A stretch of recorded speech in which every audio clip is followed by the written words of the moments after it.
Assalamualaikum warahmatullahi wabarakatuh. Perkenalkan, nama saya Siti Nur Arsya. Di sini saya akan menjelaskan mata kuliah Bahasa Indonesia dengan materi kata baku dan non baku.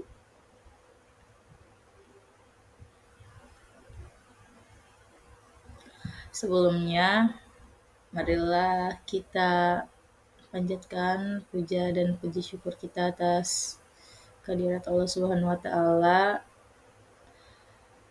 yang telah memberikan kita kesehatan jasmani serta rohani sehingga saat ini saya bisa mempresentasikan isi dari materi kata baku dan kata non baku dalam bahasa Indonesia. Sebelumnya, bahasa Indonesia punya aturan yang disebut kata baku, yaitu kata yang sesuai dengan pedoman ejaan dan tatanan bahasa yang berlaku. Namun, dalam kehidupan kita sehari-hari, kita sering sekali menggunakan kata non baku karena lebih dianggap praktis dan bisa dipakai saat berbincang santai. Perbedaan penggunaan kata baku dan kata non baku ini sangat penting agar kita bisa menempatkan bahasa dengan tepat, baik di situasi formal seperti tugas kuliah maupun di situasi non formal seperti percakapan sehari-hari.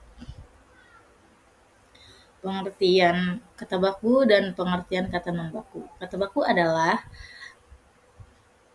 kata yang penulisan dan pengucapannya sesuai dengan kaidah atau aturan bahasa Indonesia yang telah baku dan diakui sebagai standar dalam Kamus Besar Bahasa Indonesia atau KBBI. Kata non baku adalah kata yang penulisan dan pengucapannya tidak sesuai dengan kaidah baku, seringkali dipengaruhi oleh bahasa daerah, serapan asing, dan digunakan dalam percakapan informal sehari-hari, serta tidak tercantum dalam KBBI. Penggunaan kata baku dan kata non baku dalam bahasa Indonesia.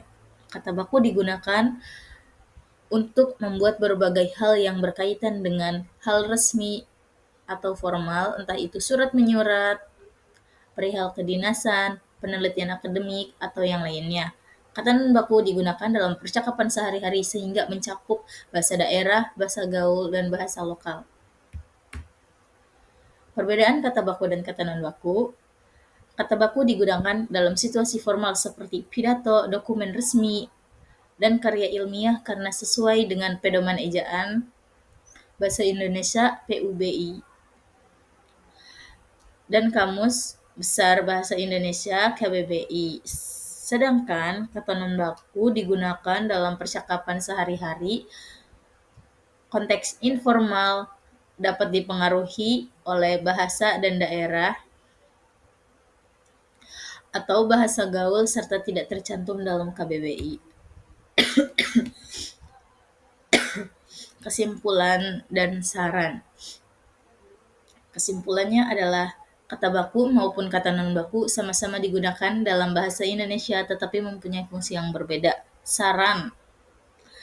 Saran dalam menggunakan bahasa Indonesia, sebaiknya kita membiasakan diri menggunakan bahasa baku terutama ketika sedang melakukan penulisan yang bersifat resmi atau formal seperti penulisan laporan atau tugas, akan tetapi menggunakan kata non baku masih bisa dipakai dalam percakapan sehari-hari bersama teman, orang tua, atau yang lainnya. Terima kasih. Saya di sini undur diri. Saya Siti Nur Arsya dengan NIM 251402110 dari kelas D dengan dosen pengampu Dr. Helnalis MPD. Terima kasih. Wassalamualaikum warahmatullahi wabarakatuh.